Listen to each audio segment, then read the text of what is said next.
আজি বুধবাৰ 2025 চনৰ 12 মাৰ্চ উভতি চাওঁ ইতিহাসত আজিৰ দিনটো শ্ৰেয়া ঘোষালৰ জন্মদিন 1984 চনৰ 12 মাৰ্চত পশ্চিমবংগৰ বেৰহামপুৰত জন্ম হৈছিল টেলিভিছন ৰিয়েলিটি শ্ব' সাৰেগামাৰ জৰিয়তে খ্যাতি লাভ কৰা বৰ্তমান ভাৰতৰ অন্যতম জনপ্ৰিয় আৰু প্ৰভাৱশালী কণ্ঠশিল্পীগৰাকীৰ জৰ্জ ৱেষ্টিংহাউছৰ মৃত্যু 1914 চনৰ 12 মাৰ্চত 67 বছৰ বয়সত নিউয়ৰ্কত মৃত্যু হৈছিল ৰেলৱে এয়াৰ ব্ৰেকৰ আৱিষ্কাৰক 362টা উদ্ভাৱনী পেটেণ্টৰ অধিকাৰী আমেৰিকান উদ্ভাৱক তথা উদ্যোগী অভিযন্তাজনৰ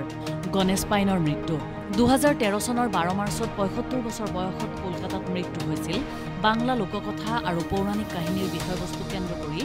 কাব্যিক অতিবাস্তৱবাদ চিত্ৰশৈলীৰ বিকাশ ঘটোৱা বেংগল স্কুল অৱ আৰ্টৰ প্ৰতিভাশালী চিত্ৰশিল্পীগৰাকীৰ ভিয়েনা বিশ্ববিদ্যালয় প্ৰতিষ্ঠা 1365 চনৰ 12 মাৰ্চত অষ্ট্ৰিয়াত বিশ্বৰ অন্যতম প্ৰাচীন বিশ্ববিদ্যালয় তথা আটাইতকৈ পুৰণি জাৰ্মানভাষী বিশ্ববিদ্যালয়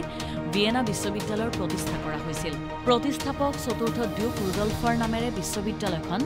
আলমা মেটাৰ ৰুডলফিনা নামেৰে নামাকৰণ কৰা হৈছিল মিছিছিপি মহিলা মহাবিদ্যালয় স্থাপন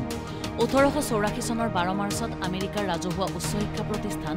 মিছিছিপি ইউনিভাৰ্চিটি ফৰ উইমেন স্থাপন কৰা হৈছিল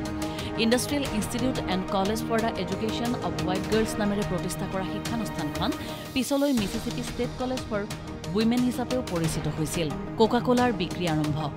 1894 চনৰ 12 মাৰ্চত মিছিছিপিৰ ভিক্সবাৰ্গৰ বিডেনহাৰ্ণ কেণ্ডি কোম্পানীয়ে প্ৰথমবাৰৰ বাবে বটলত ভৰোৱা কোকা-কোলাৰ বিক্ৰী আৰম্ভ কৰিছিল এয়াই বিশ্বব্যাপী জনপ্ৰিয় লঘু পানীয় কোকা-কোলাৰ যুগৰ আৰম্ভণি হিচাপে গণ্য কৰা হয় মস্কোলৈ স্থানান্তৰিত ৰাছিয়াৰ ৰাজধানী 1918 চনৰ 12 মাৰ্চত ভ্লাদিমিৰ লেনিনে সম্ভাৱ্য বিদেশী আক্ৰমণৰ আশংকাত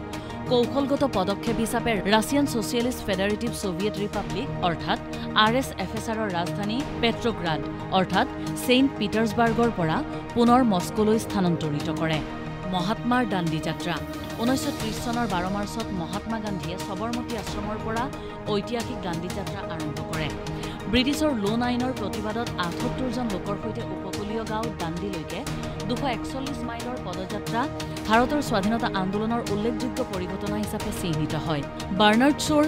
অগাষ্টাছ ডুজ হিজবিটৰ প্ৰিমিয়াৰ 1919 চনৰ 12 মাৰ্চত নিউয়ৰ্কত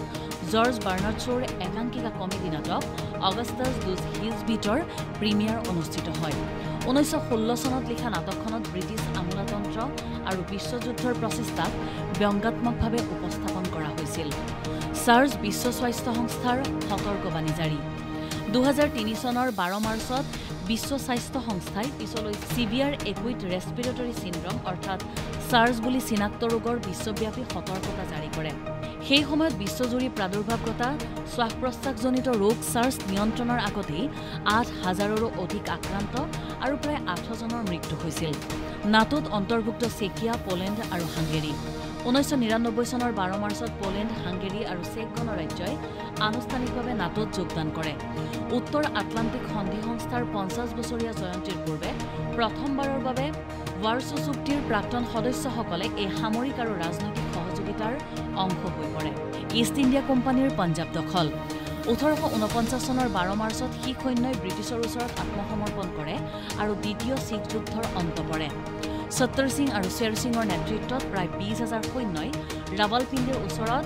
ছাৰ ৱাল্টাৰ গিলবাৰ্টৰ ওচৰত অস্ত্ৰ সমৰ্পণ কৰাৰ পিছত ইষ্ট ইণ্ডিয়া কোম্পানীয়ে পঞ্জাৱ দখল কৰে সাহিত্য অকাডেমীৰ প্ৰতিষ্ঠা 1954 চনৰ 12 মাৰ্চত আনুষ্ঠানিকভাৱে উদ্বোধন কৰা হৈছিল ভাৰত চৰকাৰৰ সাংস্কৃতিক মন্ত্ৰালয়ৰ অধীনত স্থাপন কৰা ভাৰতীয় ভাষা সাহিত্যৰ সামূহিক বিকাশ আৰু উত্থানৰ উদ্দেশ্যে উৎসৰ্গিত প্ৰতিষ্ঠান সাহিত্য অকাডেমী মুম্বাই ধাৰাবাহিক বোমা বিস্ফোৰণ 1993 চনৰ 12 মাৰ্চত মুম্বাইৰ 13টা ভিন্ন স্থানত হোৱা ধাৰাবাহিকভাৱে বোমা বিস্ফোৰণত 257 জনৰ মৃত্যু আৰু 713 জন লোক আহত হয় প্ৰথমবাৰৰ বাবে RDX ব্যৱহাৰ কৰা এই বোমা বিস্ফোৰণৰ সৈতে দাউদ ইব্ৰাহিম জড়িত থকাৰ তথ্য উদ্ঘাটিত হৈছিল নিউয়ৰ্কত বৈষম্য বিৰোধী বিধেয়ক